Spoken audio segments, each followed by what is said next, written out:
ሰላም ተማሪዎች እንዴት ናችሁ? እንደምን ቆያችሁ? በዛሬው ቶፒካችን ደግሞ 1.3.3 ኢስት አፍሪካን ሃይላንድ ኤንድ ሪፍት ሲስተም የሚለውን የምንመለከት ይሆናል ማለት ነው። ስፔሻሊ በዚህ ቶፒክ ላይ በምስራቅ አፍሪካ የሚገኙ ሪፍት ቫሊዎችንና የተለያዩ የሆኑ ሌኮችን ወይም ሐይቆችን እንመለከታለን ማለት ነው። The Rift Valley of East Africa was formed by normal faulting. ስፔሻሊ በምስራቅ አፍሪካ የተፈጠረው ሪፍት ቫሊ የመፈጠሩ ምክንያት በተለይም ኖርማል ፎልቲንግ ወይም በመሬት መሰንጠቅ ምክንያት ነበር። ይሄ ሪፍት ቫሊ በምስራቅ አፍሪካ የሚፈጠሩት ማለት ነው። ይሄ ምን ማለታችን ነው ብለን በምናይበት ጊዜ it was formed as the end stretched by force moving the opposite direction, creating rupture, splitting apart the land in the between. በተለይም ይሄ ሪፍት ቫሊ የሚፈጠርበት ትልቁ ምክንያት ፎልቲንግ ነው ብለናል። ይሄ መሬት መሰንጠቅ የሚፈጠረው በምክንያት ማለት ነው። በፎልቲንግ ምክንያት ሆኖ እንዴት ይፈጠራል ብለን በምናይበት ጊዜ በተለይም የመሬት የላይኛው ክፍል ማለት ክረስት ፑል በሚደራረግበት ጊዜ ወይም እርስ በእርስ ኦፖዚት ሳይድ በሚገፋፋበት ጊዜ የተፈጠሩ ሪፍት ቫሊዎች ናቸው ማለትም የመሬት የላይኛው ክፍል እርስ በእርስ ፑል በሚደራረጉበት ወይም በሚሳሳቡበት ጊዜ መሃሉ ላይ የሚቀረው ክፍት ቦታ ስፔሻሊ ሪፍት ቫሊ እንዲፈጠር አድርገዋል ማለት ነው። ጀስት ምስሉ ላይ እንደምትመለከቱት ይሄ መሃሉ ቦታ ወይም ይሄ መሃሉ ፓርት ምን ይባላል? ሪፍት ወይም በሌላ ስሙ ግራቨን እያልን እንጠራዋለን ማለት ነው። ስፔሻሊ በዚህ ምክንያት ነው ሪፍት ቫሊዎች ክሬትድ የሚደረጉት ወይም የሚፈጠሩት ማለት ነው። The Great East Africa Rift Valley from the Red Sea and extends through the Ethiopian landmass to the Lake of Victoria region were subdivided into the east and west segment. በተለይም ይሄኛው The Great East Africa Rift Valley የምንለው ታላቁ የምስራቅ አፍሪካ ስምጥ ሸለቆ ብለን የምንጠራው መነሻው አፍሪካ ውስጥ አይደለም። መነሻው ስፔሻሊ ኤዥያ ነው። በተለይም ከሲሪያ ተነስቶ ነው የተለያዩ የሆኑ የኢስት አፍሪካ ወይም የምስራቅ አፍሪካ ሀገራቶችን በማቆራረጥ መጨረሻውን ወይም ዴስቲኔሽኑን ወይም ኢንድ ፓርቱን ማላዊ ሌክ ወይም ሞዛምቢክ ላይ የሚያደርገው ማለት ነው። ስለዚህ ይሄ ዘ ግሬት ኢስት አፍሪካ ሪፍት ቫሊ የሚባለው መነሻው ሲሪያ ሲሆን ስፔሻሊ ከኤዥያ ተነስቶ የተለያዩ የሆኑ የምስራቅ አፍሪካ ሀገራትን አቆራርጦ ወዴት ይሄዳል ማለት ነው? ወደ ማላዊ ሌክ ወይም ወደ ሞዛምቢክ አካባቢ መዳረሻውን ያደርጋል ማለት ነው። በዚህ ሂደቱ ላይ የተለያዩ የሆኑ የአፍሪካ ሀገራትን ይነካል። ለምሳሌ እንኳን በምንመለከትበት ጊዜ ስፔሻሊ ሬድ ሲን በማቆራረጥ የኢትዮጵያ ላንድ ማሶችን ወይም የኢትዮጵያ ከፍተኛ ቦታዎችን ይነካካል ማለት ነው። ከዛም በተጨማሪ ልክ ወደ ቪክቶሪያ ሌክ ወይም ወደ ቪክቶሪያ ሪጅን አካባቢ ላይ በሚደርስበት ጊዜ ይሄ ግሬት ሪፍት ቫሊ ለሁለት ይከፈላል። ወደ ምዕራብና ወደ ምስራቅ በመከፈል በተለይም ሌክ ኦፍ ማላዊ ኦፍ ሞዛምቢክ ወደ ማላዊ ሌክ ወይም ወደ ሞዛምቢክ መዳረሻውን ያደርጋል ማለት ነው። በዚህ ሁሉ ጊዜ ውስጥ በምንመለከትበት ጊዜ ኢት ቶታል ሌንግዝ ኤስቲሜትድ ቱ ቢ 5600 ኪሎ ሜትር በተለይም ከሲሪያ ተነስቶ እስከ ሞዛምቢክ እስከሚደርስበት ጊዜ ድረስ 5600 ኪሎ ሜትሮችን አቆራርጦ ነው ሞዛምቢክ ድረስ የሚደርሰው ማለት ነው። ለዚህ ነው The Great East Africa Rift Valley እየተባለ የሚጠራው ማለት ነው። The average width of the Rift Valley system range between 32 km and 18 km በተለይም የዚህ ሪፍት ቫሊ ሲስተም ዊድዙ ወይም የጎንዮሽ ስፋቱ ከ32 ኪሎ ሜትር እስከ 80 ኪሎ ሜትር ይደርሳል ተብሎ ይታሰባል ማለት ነው። Many of the lake are freshwater lake. The great biodiversity them while other are alkene or salty lake. በተለይም ይህን ሪፍት ቫሊ ሲስተም መነሻ በማድረግ አፍሪካ ውስጥ የተለያዩ የሆኑ ትላልቅ የሆኑ ሌኮች ወይም ሐይቆች ተፈጥረዋል። ለምሳሌ ከነዛ መካከል እንደ ሌክ ኦፍ አባያ ኤንድ ጫሞ፣ ሌክ ኦፍ ቪክቶሪያ እንዲሁም ሌክ ኦፍ ታንጋኒካ፣ ሌክ ኦፍ ማላዊ ጨምሮ የተለያዩ የሆኑ አፍሪካ ውስጥ ይህን ሪፍት ቫሊ መነሻ በማድረግ የተለያዩ የሆኑ ሌኮች ተፈጥረዋል። እነዚህ ሌኮች ደግሞ አንዳንዶቹ ሳልቲኒ ናቸው ወይም አንዳንዶቹ ጨዋማ ናቸው፣ አንዳንዶቹ ደግሞ አልኪኒ ወይም ፍሬሽ ዋተር ናቸው ወይም ንጹህ ውሃ ናቸው።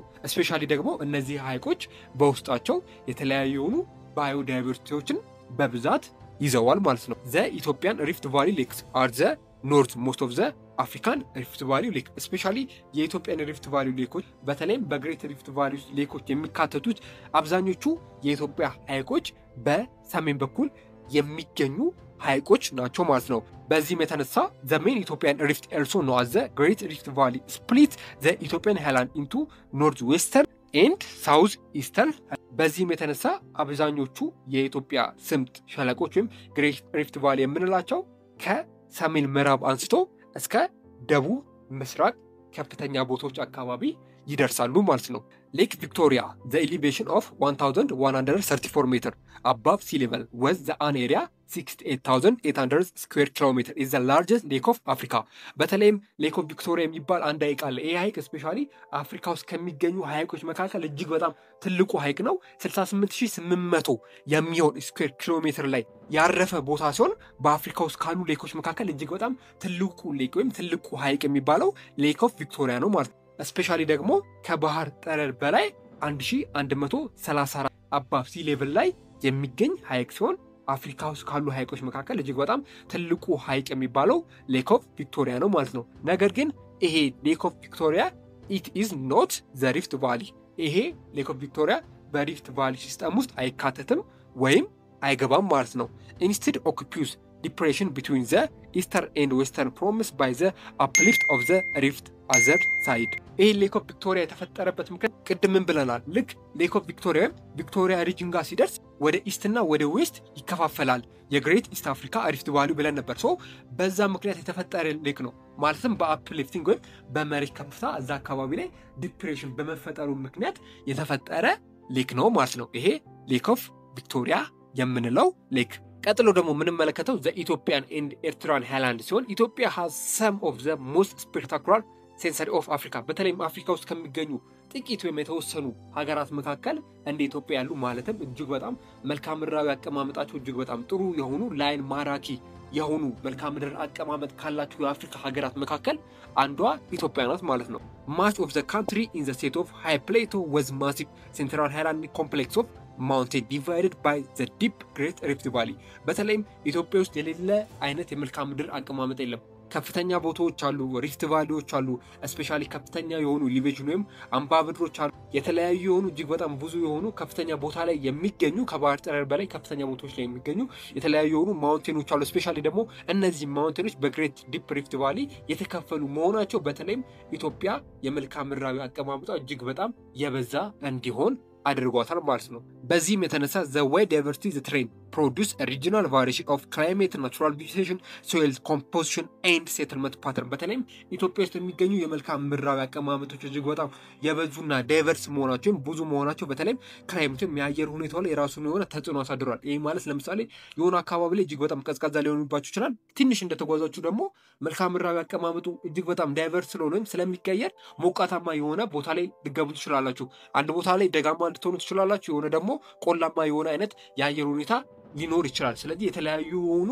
የአየር ሁኔታዎችን ኢትዮጵያ ኤክስፒሪየንስ እንድታደርግ አስችሏታል ማለት ነው። ሌላኛው ደግሞ ናቹራል ቬጂቴሽን ነው። የተለያዩ የሆኑ የናቹራል ቬጂቴሽኖች በዚህ የተነሳ እንዲኖሩ አስችሏቸዋል። ይህም ማለት ነው ለምሳሌ የሆነ ቦታ ስትሄዱ እጅግ በጣም በረሃማ ወይም ባዶ ፕሌን ወይም ባዶ ቦታ ልታገኙ ትችላላችሁ። ትንሽ እንደተጓዛችሁ ደግሞ በደን ጥቅጥቅ ያለ ቦታ ልታገኙ ትችላላችሁ ማለት ነው።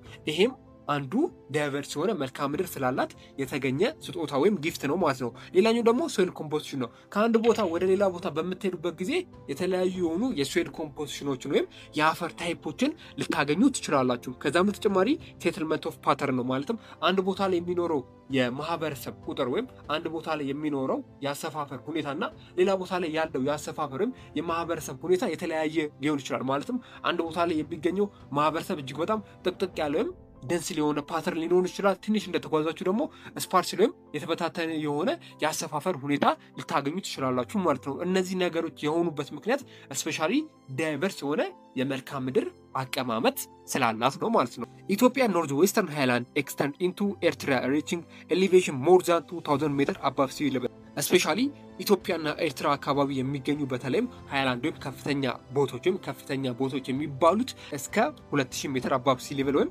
ከባህር ጠለል በላይ ከ2000 ከፍታ በላይ የሚሆኑ ከፍተኛ ቦታዎች ኢትዮጵያና ኤርትራ አካባቢዎች በደንብ ይገኛሉ ማለት ነው። ኤርትራ shares the northeast section of the Ethiopia highland plate which appearance looks more like set of ridged uneven mountains. ስፔሻሊ በኖርዚስት አካባቢ የሚገኙ ከፍተኛ የኢትዮጵያ ፕሌቶችን ማን ትጋራለች? ኤርትራ ትጋራለች። ቢኮዝ በፊት ኤርትራ የኢትዮጵያ አንድ አካል ስለነበረች ነው።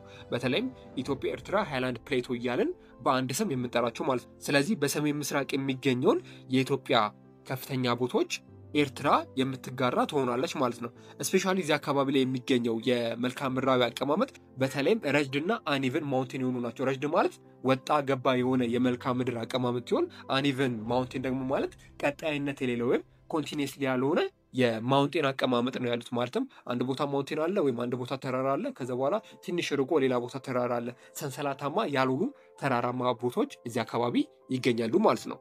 The plateau also known as the Northeastern Highland rise the Western Scrap the Great Rift Valley project northward from the Addis Ababa Ethiopia in the Red Sea coastline ኤርትራ በተለይም በሰሜን ምዕራብ የሚገኘው ከፍተኛ ቦታዎች ከዌስተርን ወይም ከግሬት ሪፍት ቫሊ ወይም ከታላቁ ስምጥ ሸለቆ ከምዕራብ በኩል አንስቶ እስከ አዲስ አበባ ድረስ የሚደርስ ከዛም ባለፈ በኖርዝ በኩል ወይም በሰሜን በኩል አድርጎ እስከ ኤርትራና እስከ ሬድ ሲ ወይም እስከ ቀይ ባህር ድረስ የሚደርስ ሂልስ ወይም ኮረብታማ ቦታዎች አሊያም ተራራማ የሆነ መልክዓ ምድር ያለበት ሪጅን ነው ማለት ነው። ኔክስት ስለ ሳውዘርን አፍሪካ ፕላትፎርም የምናየው ይሆናል። እስከዛው ድረስ ግን መልካም ትምህርት ይሁንላችሁ። ኢትዮ ኮንሰፕት ሴንተር የእናንተው ምርጥ ቻናል